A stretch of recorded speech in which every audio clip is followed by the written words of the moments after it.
Bonsoir à tous, merci de nous avoir invités.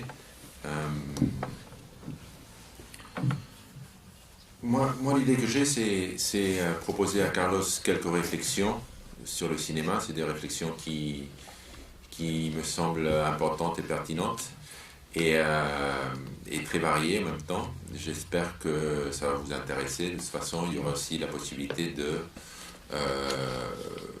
participer en posant vos questions et comme de cette façon aussi Carlos pourrait éventuellement élaborer sur vos questions. Tout d'abord, moi j'aimerais évoquer la difficulté de parler de cinéma, de raconter qu'est-ce qu'on fait les réalisateurs quand on fait un film, quand on rentre dans un processus créatif, et aussi la difficulté de lire un film. C'est-à-dire qu'un film, c'est une œuvre qu'il faut, à mon avis, il faut la lire pour la comprendre. Et je pense que, par exemple, le cinéma, notamment de Carlos Regadas, c'est un excellent exemple, parce qu'il y a des images qui sont là, qui ne sont pas forcément évidentes, mais qui ont toujours un sens, et c'est ce sens-là qu'il faut extraire en lisant le film. Mais je pense que généralement on ne sait pas lire les films, on ne sait pas en parler non plus, et c'est pour cela que moi je vais essayer en posant certaines questions, essayer de surpasser ces difficultés. La première question, elle est toute simple, éventuellement toute bête même, mais elle me semble assez essentielle. C'est pourquoi, Carlos, tu fais du cinéma? Pourquoi? Qu'est-ce que c'est pour toi faire du cinéma? Qu'est-ce que ça veut dire pour toi, d'un point de vue, on va dire, existentiel, faire du cinéma? Une envie de partager avec des autres, une envie de partager avec les autres quelques sensations, quelques idées, quelques émotions qu'on a quand on vit. Et alors on fait quelque chose de concret qu'on peut donner aux autres comme ça, simplement, dans une petite boîte par exemple, en projetant un film dans une salle. Mais oui, je crois que c'est l'envie de se retrouver chez les autres. Pourquoi spécifiquement le cinéma plutôt, par exemple, que les arts plastiques ou la littérature ou la musique? Oui, bon, peut-être déjà, je pense que si j'aurais eu un talent évident pour jouer de la musique, peut-être que j'aurais préféré ça. Et pareil pour la peinture, peut-être. Mais à part ça, bon, le cinéma, j'aime le cinéma, j'aime la photographie en mouvement, plus que le cinéma, parce que si je dis le cinéma, il semble que je parle de l'histoire du cinéma, ou de certains films, ou de certains auteurs, et ce n'est pas forcément ça, c'est le cinéma comme on dit device, comme mécanisme, comme des photographies qui bougent et qui ont un son. J'aime le mouvement de caméra, j'aime les photographies, j'aime pouvoir attraper si tu veux, l'essence, pas l'essence, mais la présence des autres êtres humains, des paysages et des objets avec une caméra, et si ça sonne, tant mieux. C'est ça. Tout ce que tu évoques là, par exemple, par rapport à la photographie, parce que dans tes films aussi il y a une très forte composante plastique, ça me fait aussi réfléchir par exemple par rapport à l'histoire, parce que on a beaucoup l'impression souvent, ou dans certains milieux ou écoles de cinéma, que finalement le cinéma, ça serait une technologie pour raconter des histoires, ou une technologie au service de l'histoire. Moi, je crois que l'histoire n'est pas importante, c'est l'expression filmique qui est importante.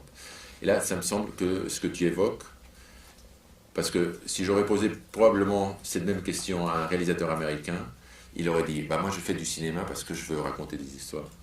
Ou espagnol, Ou à part espagnol. toi. Quel est, Ça, c'est Quel- classique de l'espagnol. quel est le poids l'histoire dans tes films? Comment elle vient? Quelle est son importance? Comment tu l'élabores? Euh, cette question de l'histoire et du scénario, quelle est l'importance pour toi? Peut-être que l'histoire, comme tu dis, c'est le squelette. Squelette, ah, c'est le squelette, non?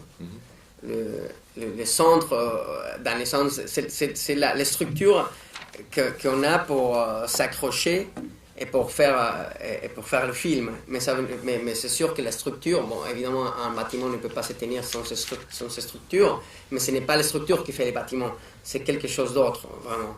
Donc peut-être que c'est un mal nécessaire, l'histoire, disons. Je suis convaincu que le cinéma n'est pas de la littérature illustrée. Et dans ce sens-là, quand on parle d'une belle histoire, de raconter une belle histoire, alors on pense que, oui, on utilise le cinéma comme simplement un moyen d'illustration. Et ça, personnellement, ne m'intéresse pas beaucoup. Je vois le cinéma beaucoup plus comme la musique, ou comme tu dis, ce qui est important quand on entend la musique, c'est l'expression et les sentiments. Et on ne dit jamais si on comprend la musique ou pas, on dit si on l'aime ou pas. Et pour la peinture, pareil, rarement dit si on comprend un peintre ou pas. Mais on utilise beaucoup pour le cinéma. Ce qui est étrange, c'est peut-être parce que ce qu'on appelle le cinéma, c'est de la littérature, en réalité. Illustré, bien sûr, mais de la littérature. Mais pourtant, tu ne fais pas non plus du cinéma expérimental. Non, non plus. Et tu n'aimes pas du tout quand on dit... moi non plus d'ailleurs. Non plus. En fait, en Espagne aussi, surtout, ils me sont dit cette fois que mon dernier film était un film expérimental. Des directeurs de festivals me disent ça tout le temps. Je trouve ça vraiment idiot, parce qu'un expériment, justement, on ne sait pas ce qui va devenir de l'expériment. On joint par exemple des éléments chimiques et puis on va voir ce qui arrive, non? C'est justement ce qu'un expériment veut dire. Et mes films sont tout à fait écrits avant, tous les dialogues sont là, les structures est programmées et dessinées avant. Donc il n'y a rien d'expérimental dans mes films. Oui, parce que je pense qu'il y a un langage du cinéma qui n'est pas le langage de la littérature, mais ça ne veut pas dire non plus que ça soit ce qu'on appelle le cinéma expérimental. Il y a un langage proprement dit qui est le langage des plans un langage qui crée du sens par les rapports qu'il y a entre les plans qu'on voit défiler devant nous. Et dans le cinéma expérimental, il n'y a pas ça.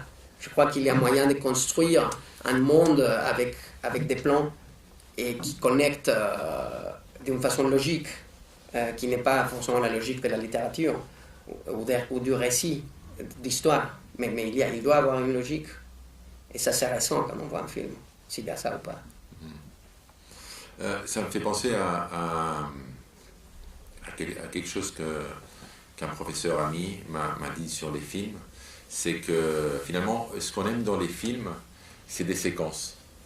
Et quand on pense à certains films, c'est plutôt des séquences qui nous viennent à la tête. Ce film-là, ça me plaît parce que cette séquence-là est vraiment importante. Alors que le reste de la structure, on aurait l'impression qu'elle est là pour faire possible cette séquence. Je ne sais pas si tu es d'accord. Et puis aussi, est-ce que tu es en mesure, quand tu fais un film, de savoir quelles seront les séquences qui vont briller, ou c'est vraiment le hasard, l'inspiration, les muses, si elles seront là?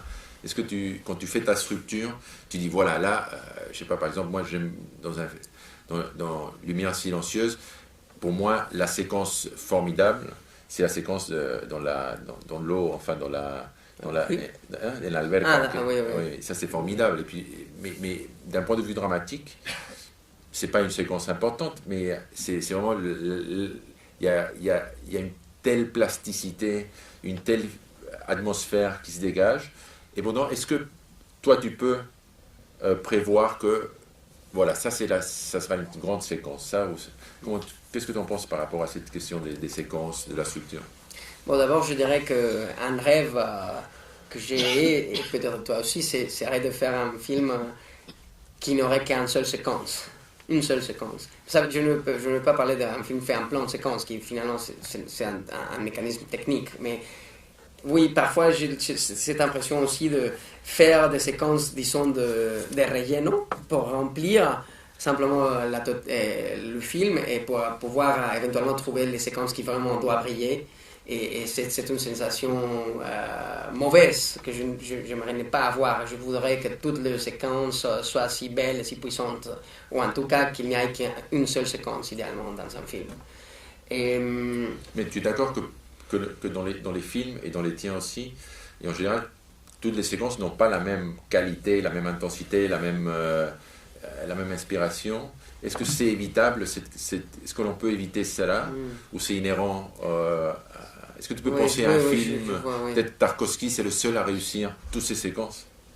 Je ne sais pas. Oui, peut-être qu'elle non plus. Oui, l'idéal, le but idéal serait que tout soit si puissante. Je crois que c'est une aspiration qui peut devenir réelle un jour, peut-être. Oui, je n'ai pas envie de pouvoir imaginer que je fais des séquences simplement pour remplir, comme je disais tout à l'heure. J'ai parfois cette sensation, mais comme un défaut, pas comme quelque chose d'inévitable, mais simplement parce que je ne peux pas faire autrement. J'aimerais bien qu'elles soient tous si fortes, qu'elles soient plus fortes. Et non, par rapport à la sensation que je peux avoir, je ne peux pas dire que depuis le début, j'ai l'impression que certaines séquences vont être plus puissantes que les autres. Mais au moment où je monte, je me rends compte que quelques séquences fonctionnent mieux et qui dégagent plus que les autres. Oui. Mais je dois te dire que je pense très fort à chaque séquence et à chaque plan et comment ils se connectent. Et aussi, et très important pour moi, c'est les sauts d'une séquence à une autre. Rarement, ou jamais plutôt, je fais un lien musical ou un lien, par exemple, avec un fondu échaîné ou des trucs comme ça, mais toujours des coupes fortes qui paraît donner l'impression qu'on passe d'un monde à un autre tout de suite, immédiatement, mais toujours là même, comme il y a des connexions entre les plans, il doit y avoir des connexions entre les séquences. Aujourd'hui, quelqu'un me parlait, un journaliste me parlait de la séquence du sauna dans mon dernier film, et comme elle vient après la séquence du dîner de la famille bourgeoise grande à Noël, et il parlait justement de la force que ça dégageait, parce que du coup on voit cette famille bourgeoise qui dîne, et après on le voit nu au sauna, comme ça. Et je pense bien sûr à tout ça, à l'ordre des séquences, comme elles jouent entre eux. Ça t'arrive de changer des forts changements de structure? Seulement dans le dernier film, j'ai essayé 2-3 choses comme ça, et à la fin, tout a fini pour être ce qui c'était au début. Mais j'ai essayé plusieurs changements. Mais c'est curieux là, comment aussi chacun trouve son propre langage. Par exemple, tout ce que tous mes films ont entre 20 et 22 séquences. Les 4. Je n'ai jamais essayé de faire ça. Même pour les plans, je fais toujours entre 200 et 220 plans. Et le film dure plus ou moins, on la même durée, plus ou moins. Et je ne sais pas si ça t'arrive à toi, mais on se rend compte que c'est la façon de faire qu'on a chacun. J'imagine comme un footballeur, un certain style qui est vraiment dans... Il n'essaye pas de jouer de cette façon ou de celle-là, c'est simplement la façon dont il peut le faire. Et ça m'arrive à moi. Oui, qu'à la fin je me rends compte que les choses fonctionnent comme ça. Ok, enfin, quand au début je parlais de cette question de la difficulté de parler et de lire les films, il me semble que c'est bon, hein, oui, c'est bon. C'est que finalement la chose à lire pour moi, à mon avis, derrière un film, c'est une façon de regarder. C'est-à-dire que quand moi je regarde, quand j'assiste à un film, ce qui m'intéresse, c'est le regard du réalisateur. C'est ça qu'il faut, c'est sur ça qu'il faut, comme spectateur, il faut lire ce regard. Parce que derrière ce regard, il y a toujours une éthique. Cette éthique, c'est comment je vais montrer cette réalité, quelle est la distance psychologique, comment je vais montrer ce phénomène-là, comment moi, en tant que réalisateur, je me place devant cette réalité. c'est justement toute cette éthique qu'il y a derrière le cinéma. Est-ce que tu serais d'accord avec ça? Est-ce que tu as ce regard sur le cinéma ou pas du tout? Non, pas vraiment. Non, okay. Je préfère penser... moi, je comprends ce que tu veux dire, mais c'est comme un peu les choses que les Français aiment dire. Non, mais il y a par exemple, je vais mettre un exemple. Il y a le dernier film de Catherine Bigelow. Je ne l'ai pas vu, oui, mais c'est un film américain. Oui, mais bon, il est très bien réalisé, mais il y a un problème éthique derrière, très fort. C'est ça qui on peut dire, voilà, c'est formidable, qu'est-ce que c'est bien fait, mais finalement c'est quelqu'un qui est en train de faire de la propagande pour la FIA, et pas seulement ça, mais est-ce que quand quand elle montre une femme, la femme de Bin Laden qui se croise comme ça en plan général et on la tue et elle tombe morte, est-ce que ça c'est la façon de montrer cette femme-là? Donc c'est par rapport à ça que je parle. Parce que regardez, toi quand tu montres un personnage, c'est par rapport à comment tu vas montrer ce personnage, comment tu vas montrer ces enfants, ces situations. Bon, je comprends ce que tu veux dire, mais pour commencer, je dirais, si en même temps qu'on a cette discussion, on considère aussi le cinéma genre le film dont tu viens de parler, alors on rentre dans un monde qui part dans tous les sens et qui ne m'intéresse pas. Parce que pour moi, ça, ce n'est pas du cinéma, c'est-à-dire c'est tourné, un film, etc. Ça se montre dans des salles, mais c'est plutôt simplement un business d'entreteniment, comment ça se dit? C'est un business comme le cirque un peu. De divertissement. C'est une autre chose. Là, les questions d'éthique ne sont pas relevantes. Ce qui est important, c'est combien d'argent ça fait. Donc, c'est comme le business immobilier. On ne va pas discuter si le businessman immobilier ont une éthique après qu'ils font un bâtiment grand ou pas. Simplement, ils font de l'argent. Mais à part ça, simplement pour continuer dans la discussion, et si on parlait du cinéma qui n'est pas fait avec ce type de but évident, je dirais que je préfère regarder un film plus comme je regarde un footballeur. Pas vraiment, je ne veux pas penser vraiment à l'éthique de l'artiste derrière, mais je préfère voir ou lire sa façon de regarder le monde dans un sens plus organique, plus direct, plus vivant, sans devoir passer par une analyse d'une chose comme l'éthique. Si on parle d'art, si on parle des autres choses, peut-être oui, c'est parce que, mais c'est une autre chose. Mais là, je pense que c'est un problème parce que finalement, moi, je pense que tu as une éthique et tu as un regard. Autre chose, c'est que tu ne veux pas l'analyser. C'est très bien. Pourquoi il ne faut peut-être pas l'analyser. Mais tu montres dans tes films, moi, j'ai l'impression, tu as un regard, tu as une façon de montrer les choses qui est très différente d'ailleurs de ce qui se fait dans l'industrie. Et derrière cette différence et cette volonté radicale, il y a une éthique. Oui, non, mais laisse-moi alors essayer de m'expliquer mieux. S'il s'agit de la manipulation, alors ça ne m'intéresse pas beaucoup. Mais s'il ne s'agit pas de la manipulation, et c'est pour ça que je parlais de l'art, si tu veux, où il n'y a pas de la manipulation, si l'éthique est méchante ou pas, ça ne m'intéresse pas beaucoup. Non, vraiment, c'est secondaire. Non, oui. Tout à fait secondaire. Et donc, il ne me faut pas analyser quoi que ce soit au niveau éthique. Mais je ne parle pas de morale, je parle d'éthique. Non, je sais. Mais de toute façon, même pas d'éthique. S'il y a de la personnalité réelle, pas de la manipulation, quelqu'un se montre tel qu'il est, alors il montre la façon dont il voit le monde et c'est honnête. C'est ça une éthique, à mon avis. C'est ça. Ouais, d'accord, alors c'est peut-être une question de mots. Mais pour moi, c'est simplement que ça soit honnête. C'est ça qui m'importe. Mais oui, mais pas plus que ça. Parce que ce qui est beau, c'est de pouvoir regarder ou voir la vie à travers les yeux de quelqu'un d'autre, ou l'esprit de quelqu'un d'autre, dans tous les arts. Pareil pour la musique, ou pour quoi que ce soit. Et ça, c'est un cadeau incroyable que quelqu'un peut nous donner, nous prêter son esprit pour qu'on puisse voir à travers lui. Et, oui. Ok, je change un petit peu de sujet, peut-être des choses un petit peu peut-être un petit peu plus techniques. Je ne sais pas s'il y a des étudiants ou s'il y a des gens plus des cinéastes, peut-être ça peut leur intéresser. je fais un petit commentaire. À mon avis, il y a deux types de réalisateurs. Ceux qui placent la caméra au seul endroit possible, moment à moment. Et ça, c'est vrai dans le cinéma, que ce soit dans le cinéma classique ou le cinéma moderne. Par exemple, dans le cinéma classique, moi, un film de John Ford, c'est vraiment, il place la caméra chaque fois au seul endroit possible, tout comme Godard, quand il fait un film à sa façon.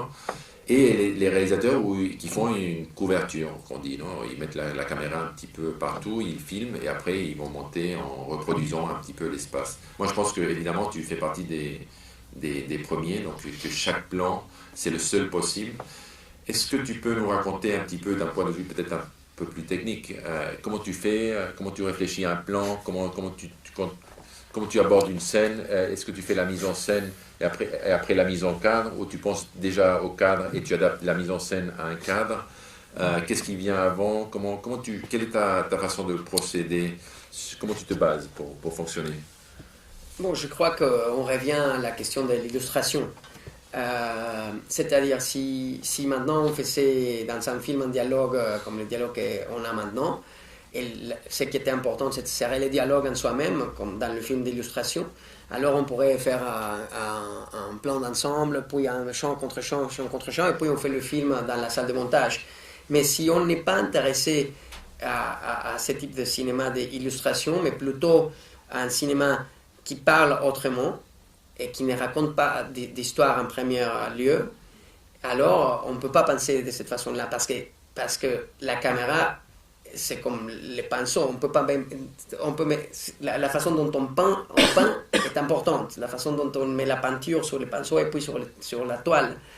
Et alors, pour moi, bien sûr que la caméra, à chaque fois, fait le plan. Ce n'est pas l'information qui rentre dans la caméra, mais la construction totale d'un plan.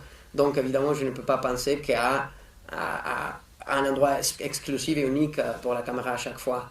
Et pour cette raison-là, moi par exemple, je n'ai jamais fait un champ contre champ dans un film, pas parce que je suis contre les champs contre champs, mais parce que à chaque fois je me rends compte qu'il y a un moyen plus intéressant de montrer un dialogue spécifique.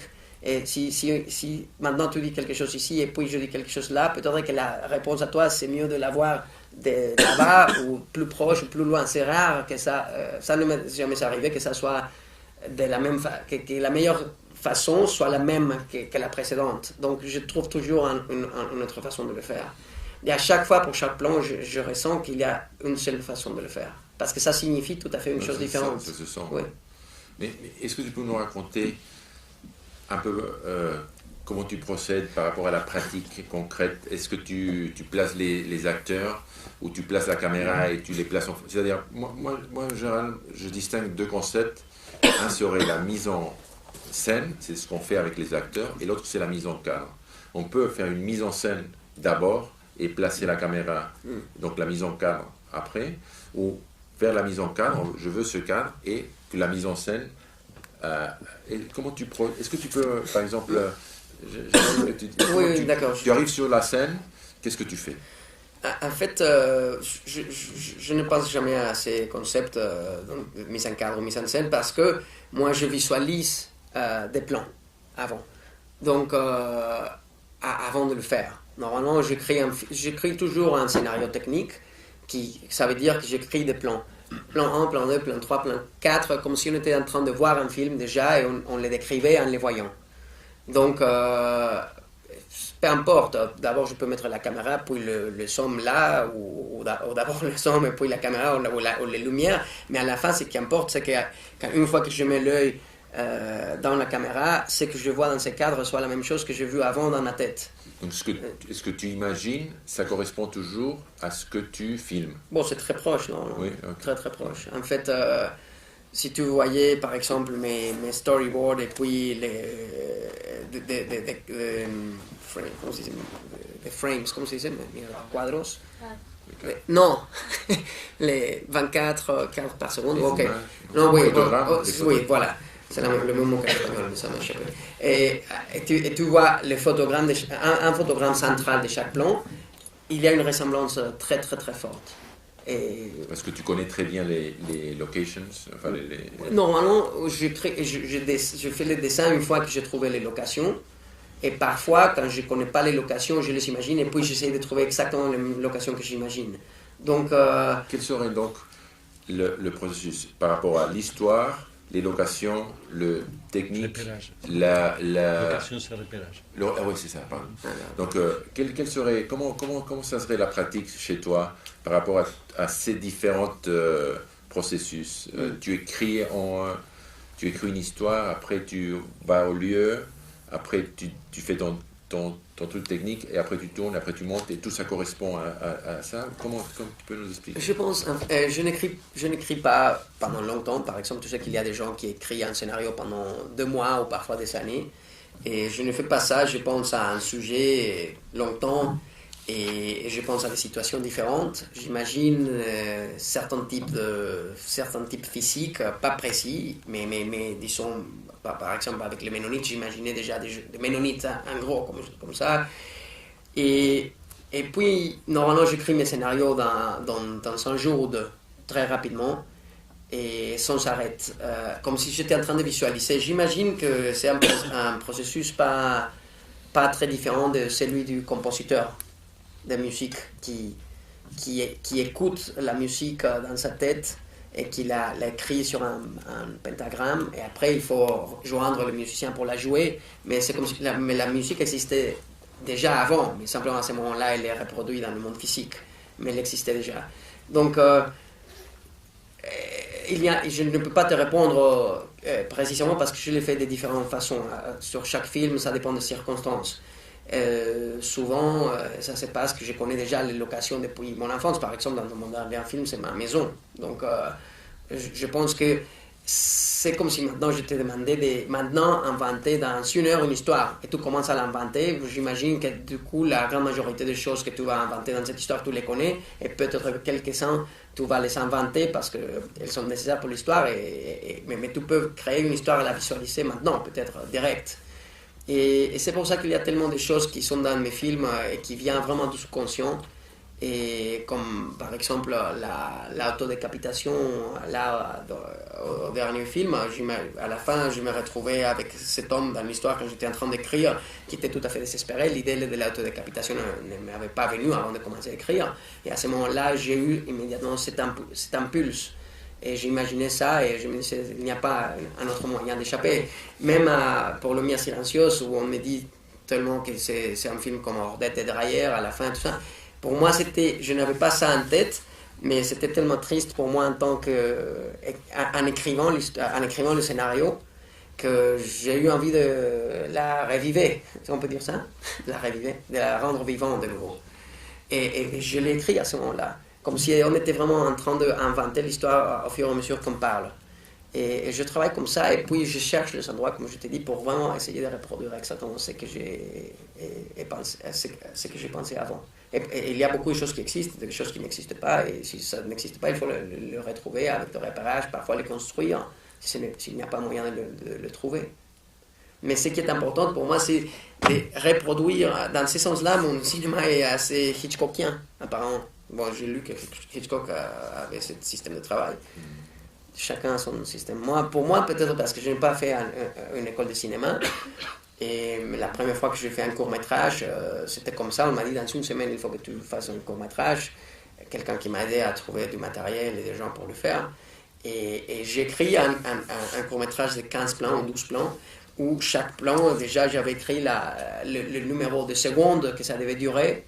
Parce que j'ai appris à faire le cinéma en regardant le cinéma. Donc, moi, je voyais le film avec la vidéo en mettant pause, en allant en arrière, en avant de nouveau, et simplement, je voyais des plans. Donc, je n'ai jamais su qu'on pourrait se couvrir, des choses comme ça. Donc, je ne me suis jamais couvert. Parfois, si je rate au moment de la prise, je peux avoir des problèmes après, parce que je n'ai pas appris à me couvrir, des choses comme ça.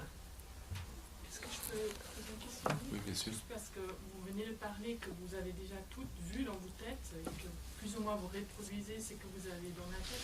Mais quand vous travaillez beaucoup avec les acteurs non professionnels, avec les enfants dans le dernier film, aussi les animaux, est-ce que c'est pas un conflit parfois parce qu'ils font pas ce que vous avez prévu, ou vous êtes quand même prêt à être flexible, ou c'est juste le cadre que vous imaginez et ce qui se passe dedans Non, tout à fait. En fait, bien sûr que je ne peux pas dire comment le chien va aller, par exemple, s'il va aller vite ou s'il va regarder à droite et à gauche pendant qu'il passe devant le cadre. Mais je peux bien dire qu'il y aura des chiens qui passent. Donc je crée, il y a des chiens qui passent. Et alors, après, je garde les chiens là, je mets la caméra ici et je mets des saucisses là et ils passent, comme ça. On les fait faire ce qu'il faut faire pour que le plan puisse être fait. Mais évidemment, il ne faut pas décrire des choses qu'on ne peut pas contrôler. Et, par exemple, un coup de vent sur des arbres, il faut l'attendre, et parfois il est plus fort ou plus faible, et à la fin, il faut faire avec ce qui arrive. Mais ça ne veut pas dire qu'il y ait de l'improvisation ou quoi que ce soit, simplement les choses qu'on ne peut pas contrôler, on laisse la porte ouverte pour qu'elle arrive de la façon la plus proche qu'on peut. Mais en fait, cette histoire que je vous dis de chiens, en fait, dans mon dernier film, il y a dans la grande majorité du film soit des animaux, soit des enfants qui sont très jeunes. Et alors, c'était difficile, mais on essayait de mettre toutes les possibilités ou toutes les contraintes pour que les situations se passent comme elles devraient se passer. Et en fait, ça a été la partie la plus difficile pour moi dans mon dernier film, de le faire avec ma petite fille qui avait 18 mois à l'époque. Donc il n'y avait aucun moyen de dialoguer avec elle. Mais par exemple, mon fils qui avait 2 ans et demi, presque 3 ans, là il m'aidait à faire le film. Je lui disais maintenant on va dîner, il le faisait, il plus ou moins savait ce qui s'est passé. Mais c'est ça. Ça ne veut pas dire que le film soit tout à fait fermé. Bien sûr qu'il y a une certaine flexibilité, mais dans ce qui se passe dans le cadre. Mais par contre, le cinéma est plus le plan, comme ils connectent les uns aux autres, la longueur de Toulon, comment ça s'appelle, la longueur du plan, et la distance, la construction musicale du film, qui n'est pas forcément déterminée par ce qui se passe dans le cadre. Ça est super fermé, comme une horloge. Presque. Mais toujours, il y a moyen de réimproviser. C'est comme dans l'architecture, on peut avoir un plan qui est super précis, bien sûr, mais quand on est en train de construire, du coup, on se rend compte qu'il faut amplifier une porte, ou élargir une porte, ou une salle 1 mètre, ou moins. Mais comme de toute façon, on devra improviser, moi, je préfère avoir tout ce que je peux super clair, parce que l'improvisation viendra de soi. Mais le moins que possible, pour moi, c'est le mieux. Mais ça, c'est tout à fait personnel. Un type comme Mike Leigh fait tout à fait le contraire. Et parfois, il arrive à des résultats incroyables. Non? Et s'il y a d'autres questions, n'hésitez pas. Et je dois dire que parfois, quand on travaille avec des non-professionnels et dans des locations naturelles, disons, souvent, il y a des accidents. Et souvent les accidents enrichissent le film. Vous savez, la grande majorité des cinéastes dit des choses comme, je ne sais pas toi, mais qui dit mon film était, disons, pas si incroyable que je l'avais pensé, il y a 60% de ce que j'avais cru, parce qu'on n'arrive jamais à faire les choses dans le monde physique tellement puissantes qu'on les avait dans la tête. Moi, je dis le contraire. Moi, je me permets de m'enrichir de la réalité, et le film, à la fin, sont meilleurs que ce que j'avais imaginé, parce qu'on ne peut pas par exemple, un regard, du coup, un visage comme ça, comme je disais, un coup de vent, des choses comme ça qui ne sont pas dans notre imaginaire, forcément, et c'est la vie qui nous la donne. Donc, dans ce sens-là, pour moi, le cinéma est souvent comme une espèce de... Comment c'est que c'est? Entonnoir. Entonnoir. Un entonnoir. Dans le sens de laisser les choses passer par le entonnoir. Et enrichir le film. Dans ce sens-là, pour moi, le cinéma est très proche de la peinture et de la photographie. Et je ne travaille pas avec des non-professionnels, pas parce que je sois contre les acteurs ou quoi que ce soit, sinon par quelque chose d'essentiel. Et c'est justement ça, on ne demanderait jamais à un peintre pourquoi est-ce qu'il ne peint pas des acteurs. Parce que les acteurs n'ont rien à voir avec la peinture. ou avec la photographie des portraits, par exemple. On fait des portraits des gens ici à Genève et on ne nous demande pas pourquoi est-ce qu'on fait des photos d'acteurs.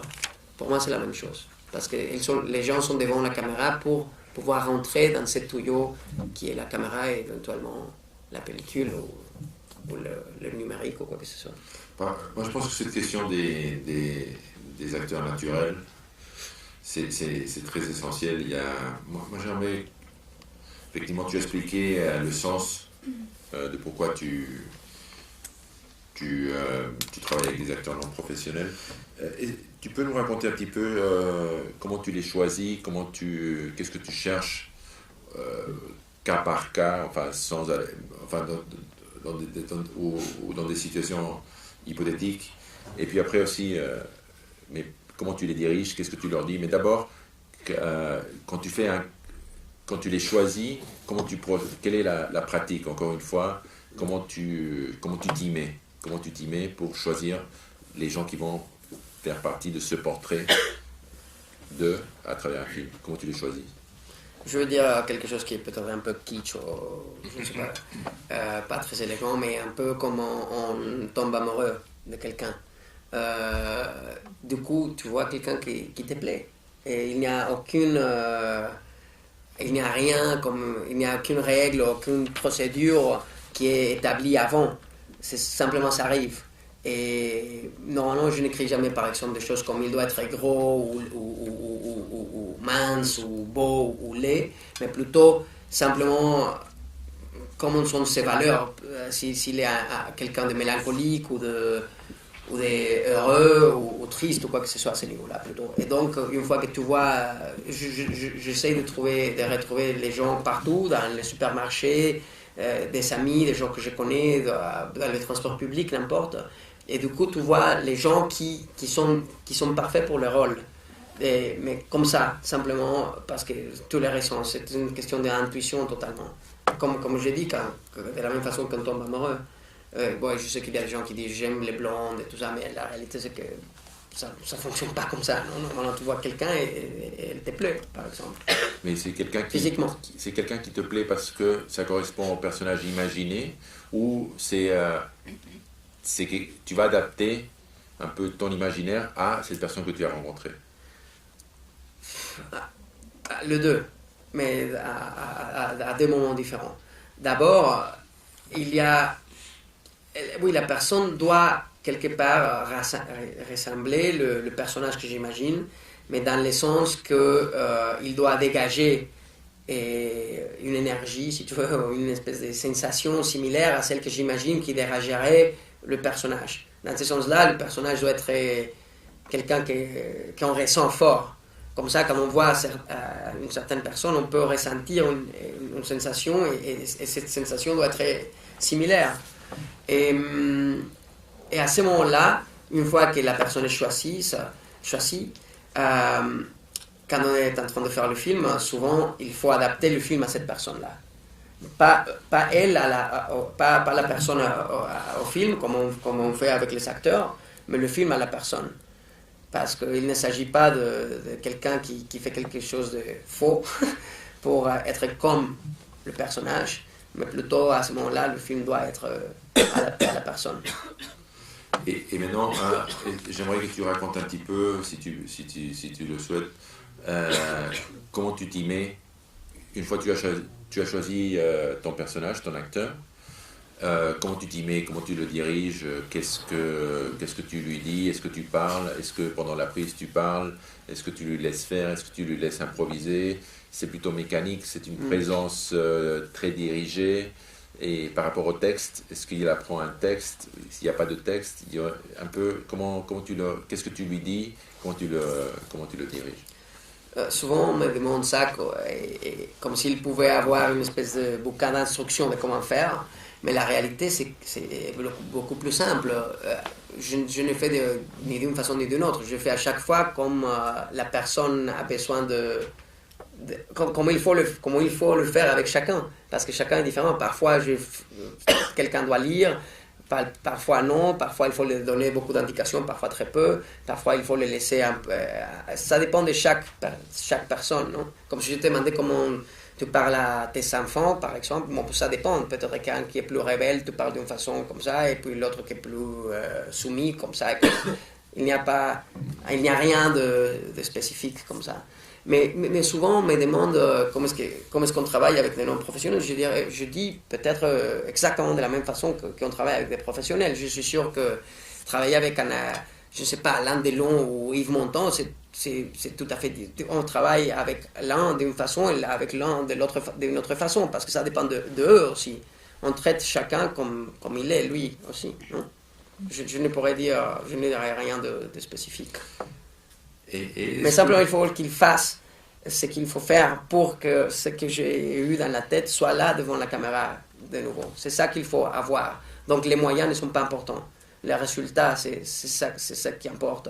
Parfois, par exemple, il y a des gens qui ne contrôlent, qui n'ont pas une espèce d'intuition pour le temps, et j'ai même attaché des cordons à leurs jambes et je tire le cordon, c'est possible, oui, le fil, oui, comme ça pour le donner le temps qu'il faut avoir. Et puis du coup il y a des autres personnes qui ont une intuition incroyable pour le temps, et alors on les laisse.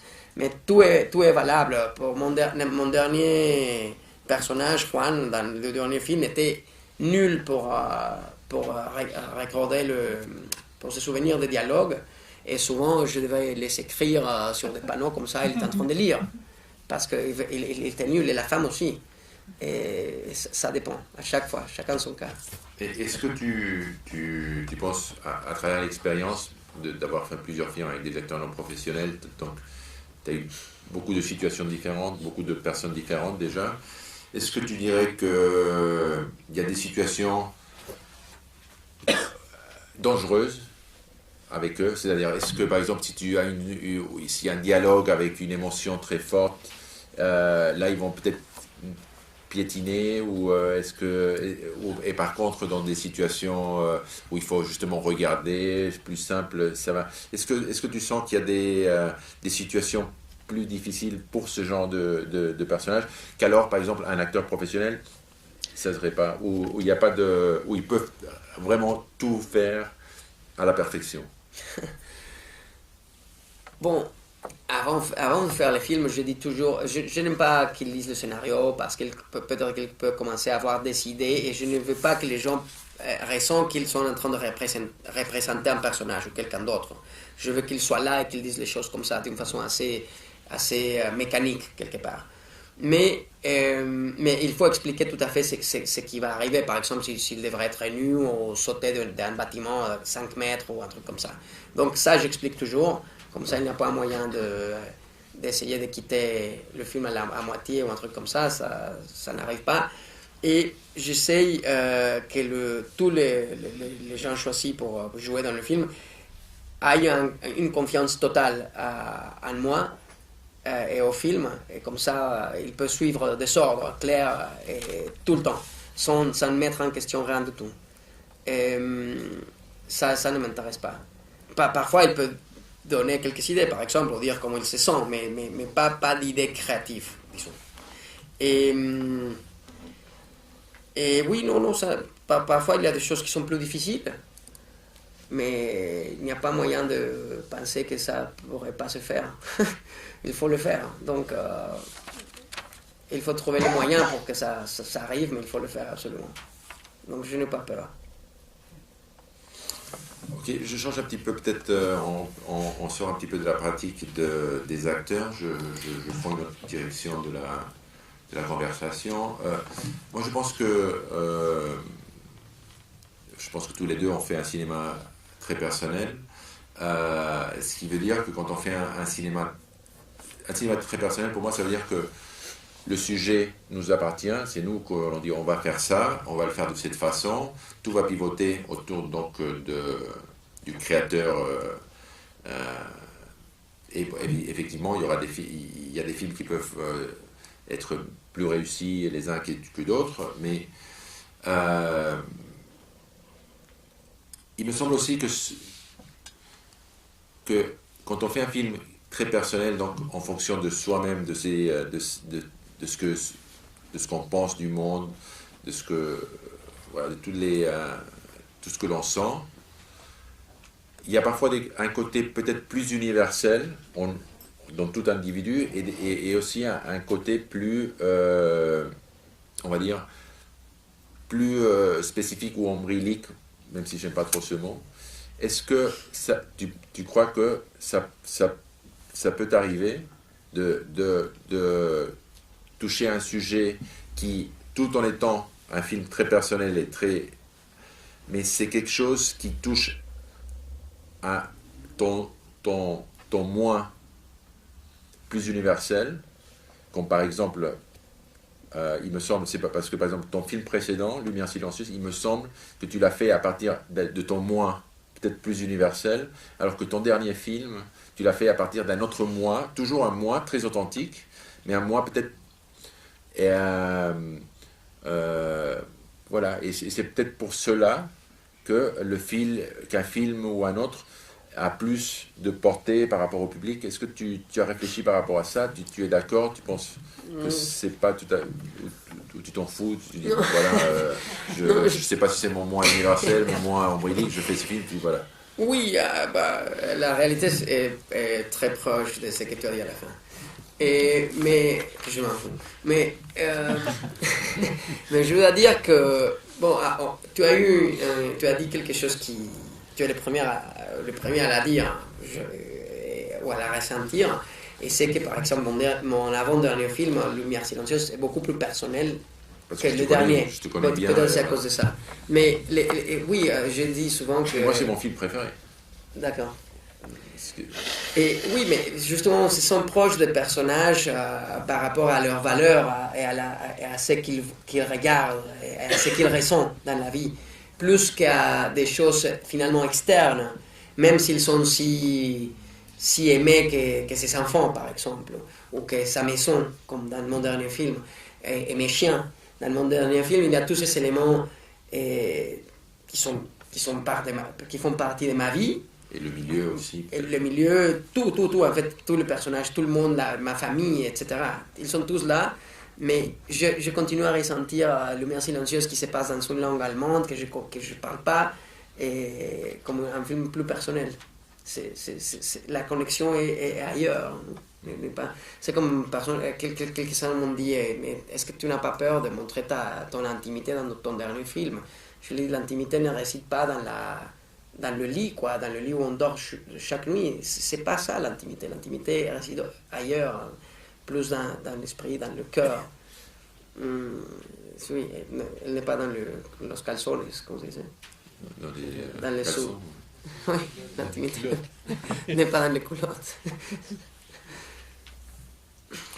Le cinéma a aussi une dimension, un peu le petit mot que j'avais écrit pour présenter cette masterclass. J'évoquais justement ta grande liberté, ta radicalité dans un milieu donc, du cinéma où il y a quand même des forts enjeux économiques, n'est-ce pas? Est-ce que tu réfléchis, tu participes à l'architecture économique d'un projet ou tu laisses ça complètement au producteur? Malheureusement, je participe. Mais j'aimerais bien ne pas participer. Pourquoi tu participes et pourquoi tu n'as pas envie? Bon, et pourquoi tu continues à le faire? Au début, je crois que c'était parce que c'était une nécessité. Grosso modo, personne ne l'aurait fait pour moi. Et après, c'était une habitude. Et maintenant, je voudrais bien laisser ça passer. Oui, ne m'en occuper plus. Mais c'est difficile parce que soit si je m'en occupais, si j'arrêterais de m'occuper, ça serait fort possible que quelqu'un d'autre s'occuperait et bientôt il commencerait à me mettre sous son pouvoir ou il commencerait à me donner certaines règles par exemple ou certaines choses. Ça serait un peu difficile peut-être. Non, ça a l'air que je suis un peu parano, mais non, c'est pas le cas. Et c'est difficile de garder sa liberté si on ne rentre pas là, je pense. Mais de toute façon, je dois te dire que, comme tu sais, j'ai bâti maintenant des studios de mixage, des studios de post-production chez moi, justement pour garantir une source de revenus et ne devoir pas m'inquiéter des questions d'argent ou des enjeux d'argent qu'il peut avoir dans le cinéma, parce que je n'ai pas envie. Et je ne veux pas faire un film parce qu'il faut gagner un peu d'argent ou parce que... Oui, non, non. Ou faire un film en faisant des compromis pour qu'il puisse gagner de l'argent. Je veux vraiment continuer à faire des films exactement comme je l'ai raison, sans devoir penser à l'économie. Je veux garder ces deux mondes tout à fait séparés. Mais tu veux quand même décider quel est le budget d'un film? Participer à dire ça coûte 1 million ou 2 millions ou 5 millions? J'aimerais que ça disparaisserait de mon processus de production. Donc tu préférais que tu dis, bon voilà, je vais faire ça, et quelqu'un te dit, ça va coûter 3. Non, qu'on ne me dit pas. Ça serait l'idéal, de faire le film comme ça. Mais il faut le faire avec de l'argent. Ah oui, bon. Oui. Non, mais non, oui, on fait un budget, mais on te dit, bon, on a les budgets pour faire le film. Ça serait l'idéal. Ah ouais, mais ça va pas arriver. Non, mais je ne suis pas un irresponsable qui décide maintenant on va recréer, je ne sais pas, la bataille de Borodino en guerre napoléonique comme ça. Non, parce que je sais que ça coûte énormément d'argent. Il faut voir il faut... Je suis quelqu'un de logique, je sais que dans le monde où j'habite, comment il fonctionne. Donc... là, je peux... Mais ça ne veut pas dire que je dois savoir exactement combien chaque chose coûte et comment on va retrouver l'argent et avec quel fonds et quel autre. Bon, je l'ai fait, mais j'aimerais bien ne pas le faire. Et par rapport à la promotion du film, tu aimes participer à l'architecture de la promotion, ou aussi c'est quelque chose que tu dis, bon, ben, ça me gonfle? Je l'ai fait, mais ça me gonfle. L'affiche, non, parce que l'affiche fait partie du film. Comme le titre, jusqu'à un certain point. Mais même là, je laisse pas mal de liberté. Par exemple, l'affiche qu'ils ont fait ici, je n'aime pas. Mais bon. De son film, hein, pas l'affiche du festival. Ah oui, de mon film, bien sûr. De mon film. Mais tu sais bien que nos partenaires les plus importants, à la fin, sont les distributeurs. Donc, je ne veux pas non plus devoir m'imposer comme ça jusqu'à ce point tout le temps. Donc, si du coup un distributeur pense que dans son territoire, c'est mieux de faire ça avec l'affiche, je suis flexible. Mais j'aimerais bien ne pas l'être.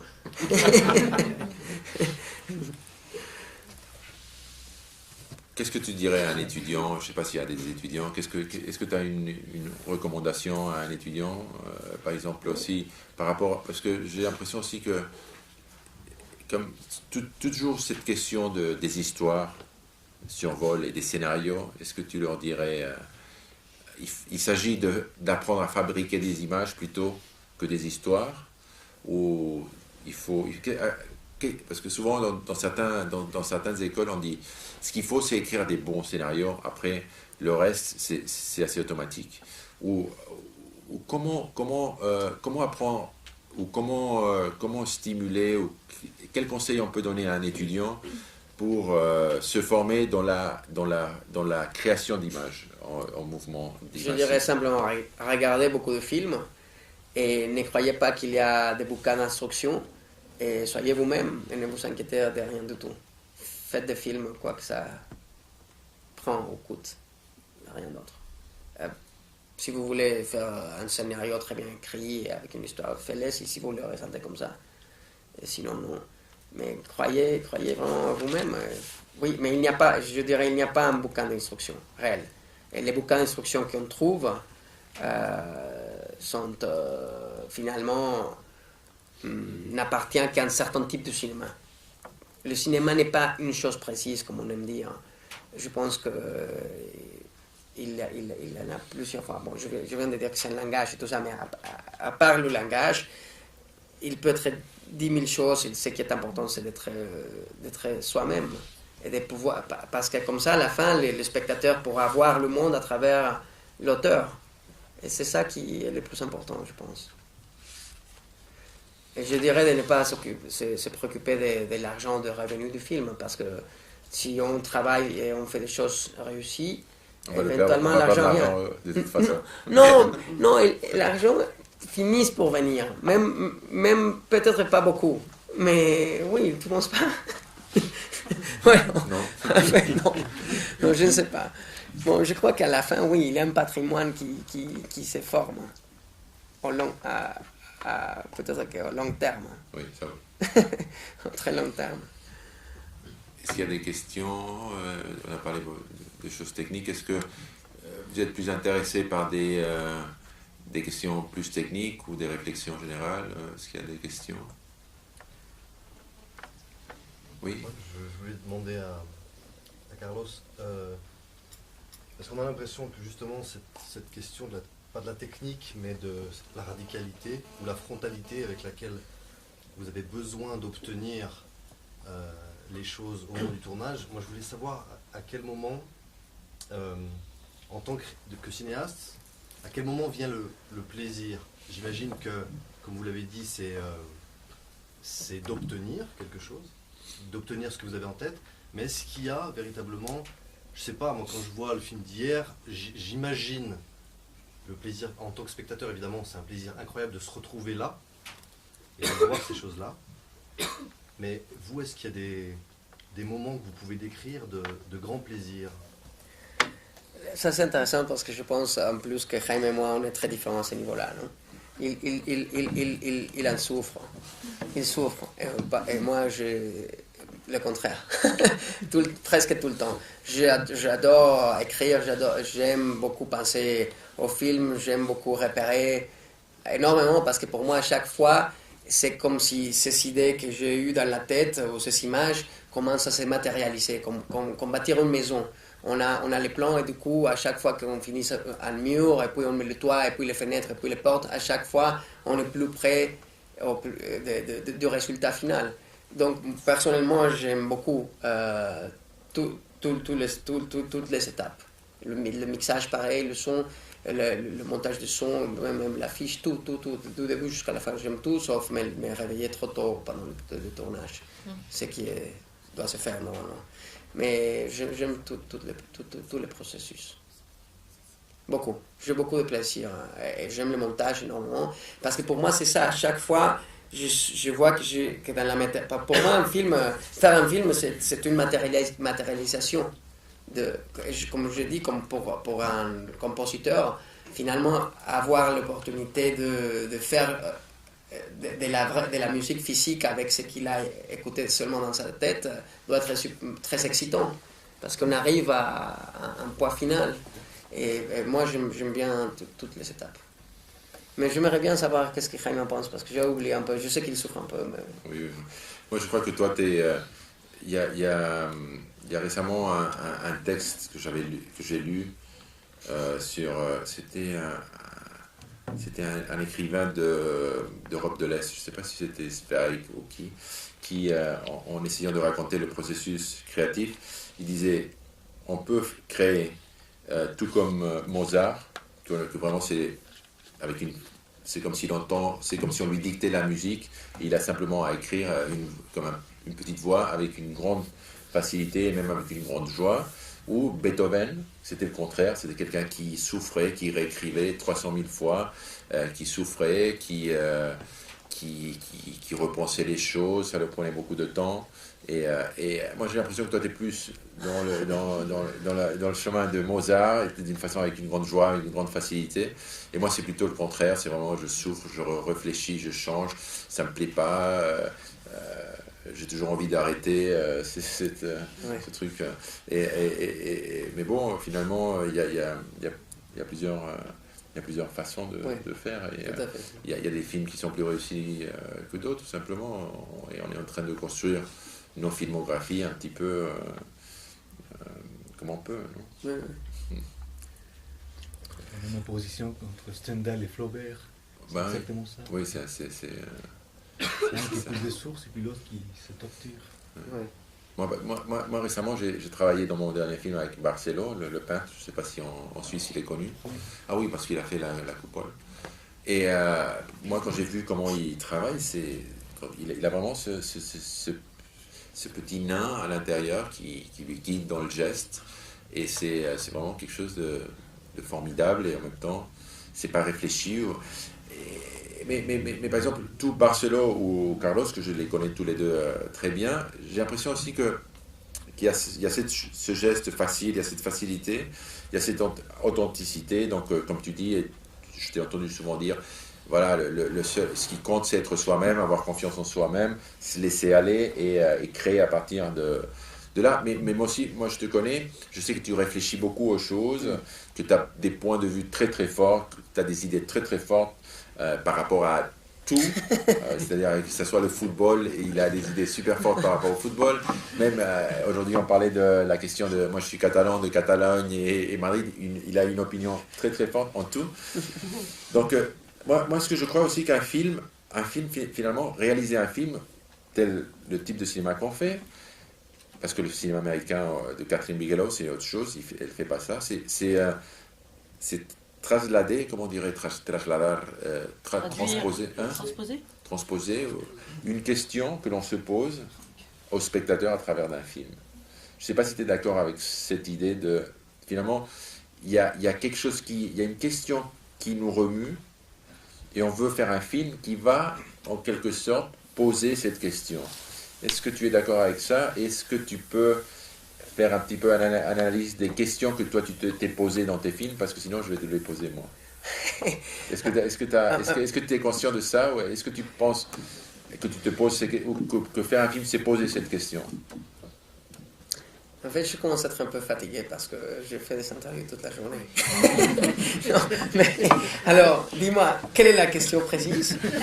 Est-ce que tu crois... Dime en español rápido, cara. Es que si crees que hacer una película es trasladar una pregunta al espectador.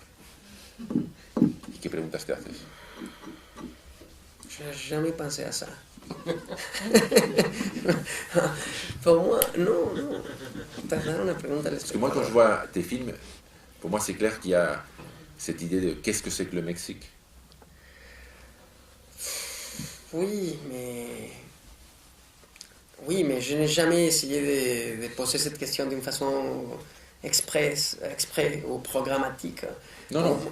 Mais ça, c'est un sous-produit simplement du film.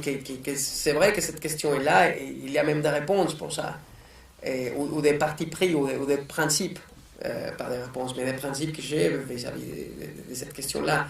Mais pour moi, c'est parce que j'habite dans un certain espace, j'ai une certaine nationalité, j'ai connu une certaine culture, je connais les autres, mais j'appartiens à une parce que j'étais né là-bas et donc je parle de ça.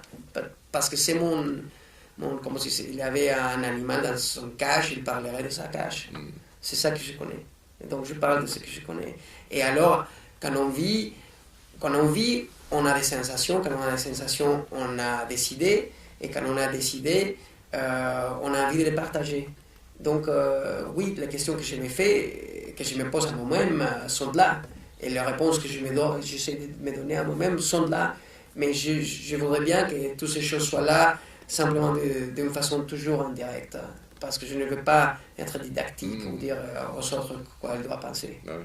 Et pour moi, ce qui est important, c'est de toujours laisser la place aux autres, de ne pas faire de la subjectivité ou du postmodernisme, mais quelque chose qui soit concret, mais qui puisse être rempli par les autres.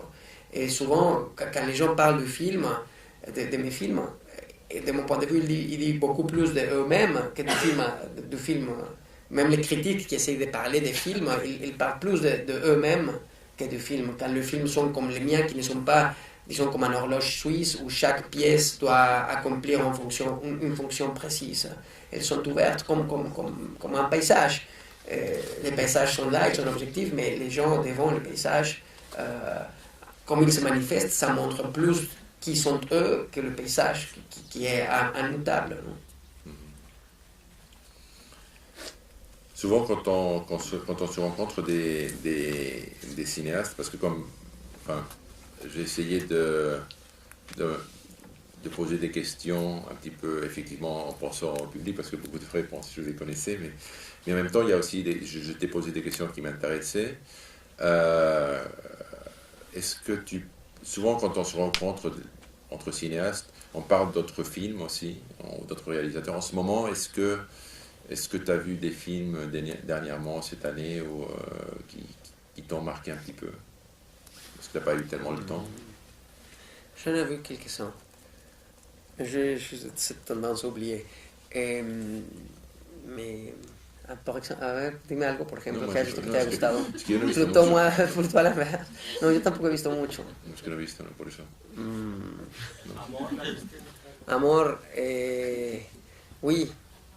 C'est le film de Haneke qui me plaît le moins de tout ce qu'il a fait. J'aime beaucoup Venice Video et Code Inconnu. Je préfère, de loin. Qui Haneke. Venice Video et Code Inconnu sont mes préférés. De loin. Mais du coup, il y a... Non, l'histoire de Haneke est très rigolote. Du coup, il fait un film comme ça. La Palme d'Or et l'Oscar, je sais pas, tout le monde. Haneke est devenu comme... Du coup, il a explosé. Il a fait 9 films, je sais pas combien. Et du coup, il est le mec le plus connu du monde du cinéma. C'est étrange. Mais oui, dis-moi. Je suis mexicain. Ah. Voilà. Qu'est-ce que tu penses de la critique De la critique, en général, dans le... Oh. de los periodistas críticos? Ah. Bon, il doit exister, non? Il complète un peu le dialogue. C'est important, très important, la critique, c'est fondamental. Et il y a des critiques sérieux et il y a aussi des clowns. Ils sont mélangés, malheureusement, pour les sérieux. Justement, dans les 10 péchés capitaux des cinémas d'auteur, du cahier du cinéma du mois de décembre, tu es cité au péché capital numéro 10. Je ne sais pas si tu as lu cet article. Non, bien sûr que non. Quel magazine horrible. Voilà, je voulais juste savoir si tu l'avais lu. Si tu as eu une réponse à ça? Je pensais que c'est une question qui t'avait été posée 1000 fois. Et que... Non, honnêtement, ces magazines, ce type de magazine vont un peu trop loin de mon point de vue, dans tous les sens. On se donne trop d'importance, parfois. On pense que le film était fait pour nous, pour moi-même, c'est-à-dire comme spectateur. Et on se positionne vis-à-vis des films parfois d'une façon personnelle, tout à fait personnelle. Et ça, ce n'est pas comme ça. Mais là, c'est légitime. Si on crois? fait, oui, c'est-à-dire, moi je pense que c'est légitime. Moi j'aime bien justement les critiques qui sont très personnelles. Parce que moi aussi je fais un cinéma très personnel. Oui, mais s'ils sont intelligents. Oui. S'ils aiment le film. Mais, et souvent, ce n'est pas le cas. Oui, mais bon, ils peuvent parfois. C'est comme, on peut rater un film, eux ils peuvent rater une critique, ils peuvent passer à côté d'un grand film, ils se trompent, ils sont pas parfaits. Surtout ils doivent. Oui, mais on ne peut pas rater 10 films l'un après l'autre. Non, mais parce que nous on fait 10 films dans notre carrière ou 20 films dans notre carrière. Eux, oui, mais si tu rates 3, tu arrêtes. Hein. Mais eux, ils doivent faire, je sais pas, 50 critiques par non, an. bien sûr, il y a des gens sérieux, mais il y a des gens qui ne sont pas du tout sérieux et qui pensent qu'ils sont alcoolisés ou ils sont fatigués parfois. C'est comme le spectateur quand on me dit comment ton film était reçu au Mexique, par exemple. Je dis comme ici, il n'y a pas une telle chose que le public, comme il n'y a pas une telle chose que les critiques. Il y a des individus à chaque fois et chacun avec son regard, son cœur, son esprit, ses idées. Et donc, on peut répondre à ce type de questions seulement d'une façon individuelle à chaque fois. Donc, je ne pourrais pas parler comme ça de critiques comme ça en général. Ça, las críticas, non? À quoi, non? Il faut parler à chaque fois individuellement, je pense. Bon, il y a quelque chose que j'admire, mais vraiment, je le dis souvent chez Carlos, enfin j'admire beaucoup de choses, mais là, il y a quelque chose d'un point de vue de caractère, dans son caractère que j'admire beaucoup, à part de son cinéma et comme cinéaste, mais simplement comme personne et dans son caractère. Depuis que je le connais, quand il est dans un festival et et il est dans le palmarès, mais mauvaise critique. Il dit, oh, ces critiques, ils sont nuls, mais ils savent rien. Et regarde, tu vois, le palmarès, tu vois, eux, oui, ils savent. Eux, vraiment, ils savent. Mais par exemple, si dans une autre situation, il n'est pas dans le palmarès, mais des bonnes critiques, il dit, mais ces gens du palmarès, ils sortent, mais vraiment, ils sont nuls. Alors que les critiques, là, vraiment, t'as vu tout ça, et vraiment, lui, c'est... Et ça, non, je le dis un peu comme ça avec humour, mais c'est quelque chose que j'admire énormément. Parce que moi, c'est le contraire. Moi, c'est si je suis dans le palmarès, mais j'ai des mauvaises critiques, je dis tiens, la critique, finalement, ils ont raison. C'est vraiment, c'était nul, j'ai eu de la chance, c'est ça. Et si c'est le contraire, c'est quelque chose que j'admire beaucoup, beaucoup, parce que je pense que c'est une façon de voir la vie fantastique. Il faut s'amuser un peu, quoi. Sinon ça devient trop aride. Vous êtes devenus amis comment? Est-ce que c'est intéressant ou c'est par hasard ou vous vous connaissez depuis longtemps? Oui, on est devenus amis parce qu'il habitait dans le même bâtiment qu'un très bon copain à moi. Et à Madrid, comme ça par hasard. Et d'ailleurs, c'est un très bon copain. Il est toujours un très bon copain à tous les deux. Il vient toujours. Enfin, on a fait déjà 2 festivals de Cannes ensemble. Oui, Enfin, 3.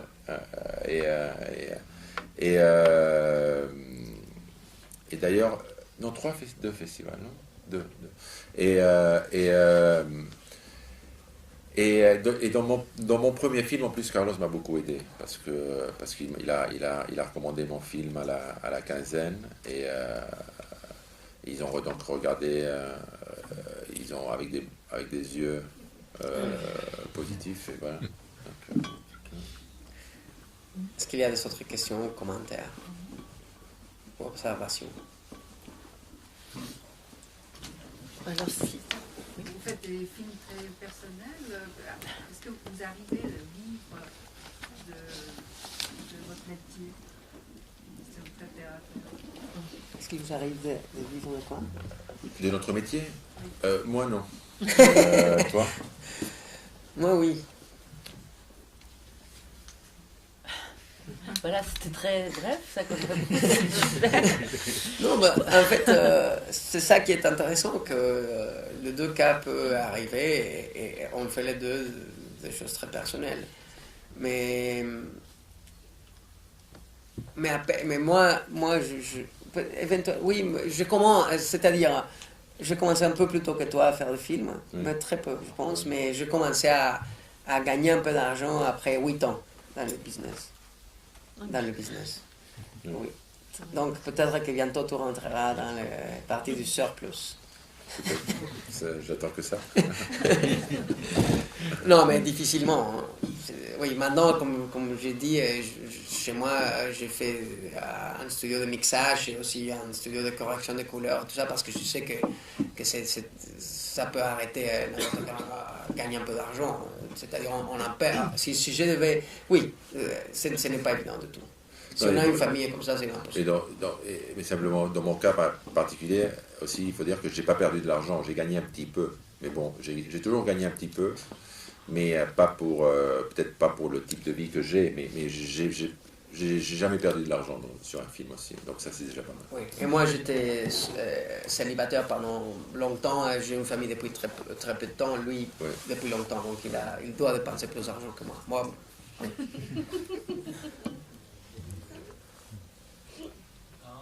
Je voulais essayer de relancer une question un petit peu refusée avant. C'était la question sur le nouvel film de Catherine, qui étudie, c'était très propagande et comment on reste comme spectateur, donc comme réalisateur qui fait des films personnels. Je voulais lancer un autre film qui peut-être était plus mis en question par un auteur qui est reconnu comme quelqu'un qui fait des films très personnels, donc Antichrist. Donc là, c'est Lars von Trier qui a certains thèmes qui recycle dans ses films, certaines méthodes qu'il recycle. Et dans Antichrist, c'est semble que ça fait une forte division avec ses spectateurs, avec sa fidèle. Certaines personnes, c'était trop loin, et autres personnes, c'est ok, c'est acceptable, c'est lui avec son cinéma personnel. Donc je suis curieux de temps de vous deux, votre réponse à cette. Dans le cinéma personnel, quelqu'un qui fait une démarche avec beaucoup de succès, mais quand même qui, des fois, a eu une réponse un petit peu négative. Non, bon, c'est un peu ce que j'avais dit un petit peu, que j'ai évoqué quand je disais que quand on fait un cinéma très personnel, on prend, à mon avis, parce qu'on va parler, là votre question est en relation avec le succès du film ou la façon dont comme le film a fonctionné dans le spectateur, vous dites, bon, il a perdu une partie de ses fidèles. Donc, moi, par exemple, mon dernier film, j'ai perdu aussi beaucoup de spectateurs par rapport à mes films précédents. C'est mon film aussi le plus personnel, mais bon. Et aussi, il y a beaucoup de rapports, je pense, je sens beaucoup de rapports avec ton dernier film, parce que il y a une structure familiale aussi semblable à la mienne. Moi, j'ai pas travaillé avec mes enfants, mais il y avait 2 filles du même âge que les miennes. Le personnage principal, c'est une femme qui est une maître d'école, tout comme ma femme, bon, etc. Ça se passait à Paris, j'ai vécu à Paris. Bon, il y a beaucoup de choses, mais j'ai l'impression que les gens, quand on fait un cinéma trop personnel, si on touche à quelque chose, à un moment donné, qui n'appartient pas au moi universel, mais plus au moi, disons, spécifique ou obsessionnel, là, forcément, on va perdre probablement une connexion avec une grande partie du public. Ce qui ne veut pas dire que le film ne va pas être réussi, ou que le film va avoir moins qualité. Mais comme ça touche à un moi moins universel, ou sur des questions, si le cinéma s'est posé des questions, c'est pas la même chose, disons, poser la question, est-ce que la vie des jeunes a du sens tel que va la société, que me dire, est-ce que quand je regarde de la pornographie sur YouTube, c'est bien ou mal pour moi. Ces 2 types de questions vont probablement connecter différemment avec... mais je peux faire un film très réussi sur ma question, sur ma façon de me masturber, et peut-être un film très peu réussi sur quelque chose de plus universel. Mais je crois que quand on fait un film personnel, on aura toujours ce risque. Alors que les gens qui font plus un cinéma moins personnel, plus industriel, plus spéculatif, ils sentent les thèmes. Et il y a des producteurs qui vont leur dire, il faut faire un film sur ça, il faut faire un film sur la mort de Bin Laden. C'est incroyable, le film de Catherine Bigelow. Je ne comprends pas comment elle a eu le temps de pull out a script, de faire une recherche si profonde de ce qui s'est passé, faire un script, mettre une production en place, tourner, sortir le film. Mais quand est-ce qu'ils ont tué ce type-là? 2 ans. En 2 ans, il a écrit 2 ans déjà? Non, mais il y a des centaines de gens qui travaillent. Oui, Je peux t'expliquer comment, c'est l'argent, c'est tout. Non, ça fait beaucoup moins. Mais c'est quand même, mais c'est quand même, mais moi quand je pense à un film personnel, c'est que ça démarre chez moi, tout ça. Et elle, voilà, c'est parce qu'ils sentent, voilà, il faut faire comme ça. Bon. Il y a tout un mécanisme industriel de mise en place. Et forcément, ils vont faire un film sur quelque chose qui touche à beaucoup de monde, et beaucoup de monde va le voir. Voilà, je sais pas. Bon, ça c'est ma façon de répondre.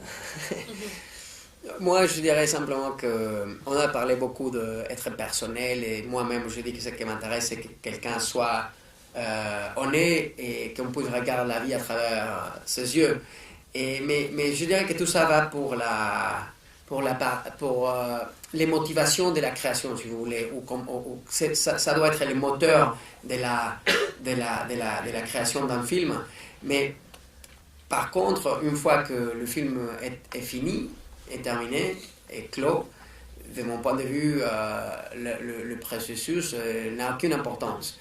Et comme il était fait, je m'en fous. Et à ce moment-là, d'abord, pour moi, ce qui importe, c'est si le film est... Je sais que ça, ce que je veux dire, c'est relatif, mais s'il est réussi ou s'il n'est pas réussi, ou s'il est bien, s'il est bon ou il est mauvais.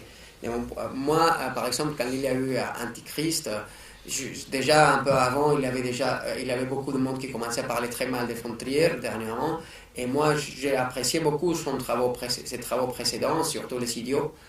Et parce que j'ai parfois une grande gueule, j'ai commencé à dire non, l'Antichrist c'est un film formidable, vous devrez le voir, et je ne l'avais pas vu. Et puis, parce qu'il y avait le journaliste mexicain qui était vraiment très agressif vis-à-vis de lui, et ça je n'aimais pas parce que je connaissais son travail précédent. Mais quand j'ai vu l'Antichrist, je me suis dit j'aurais dû me taire.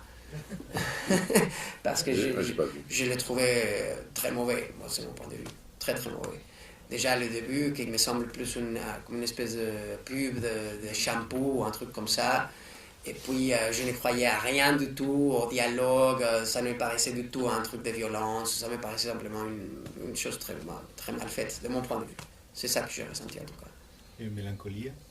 Mélancolia, j'ai commencé à le voir. Après Antichrist, je n'ai pas eu envie de continuer à voir des films, mais je l'ai vu dans un avion parce que j'étais très ennuyé. Et après 15 minutes, j'ai décidé de continuer à regarder le siège devant moi. Je ne pouvais pas le croire. Pour moi, c'était comme un film d'horreur, un film d'adolescent. Je n'ai pas vu non plus. Ça m'intéresse. Ça a laissé de m'intéresser là, je pense que oui. Bon, je pense qu'il oui. Il a fait. Les Studios, c'est un film que j'aime beaucoup. Énormément. Creo que estás cansado, ¿no? Je suis fatigué de parler français. On avait effectivement, on s'était dit 1h30 de discussion, c'est déjà pas mal. Oui. Ça fait déjà 1h30. Alors, dernière question. Est-ce que tu aimes beaucoup Genève? Genève? Oui. J'aime le bain de Paki, énormément. Parce que le slogan du canton, c'est Postenebras Lux. Postenebras Lux. Ah non, rien à voir. Je me demandais si l'État t'avait un peu aidé. Non, j'aime, oui, parfois il y a des phrases latines comme ça, latines qui sont très belles. Ouais. Post coitum animal triste. Par exemple. Non, mais j'aime, le festival, j'aime beaucoup le scope du festival. Et je suis content d'être là, oui. On est content que vous soyez là aussi. Merci infiniment pour cette discussion.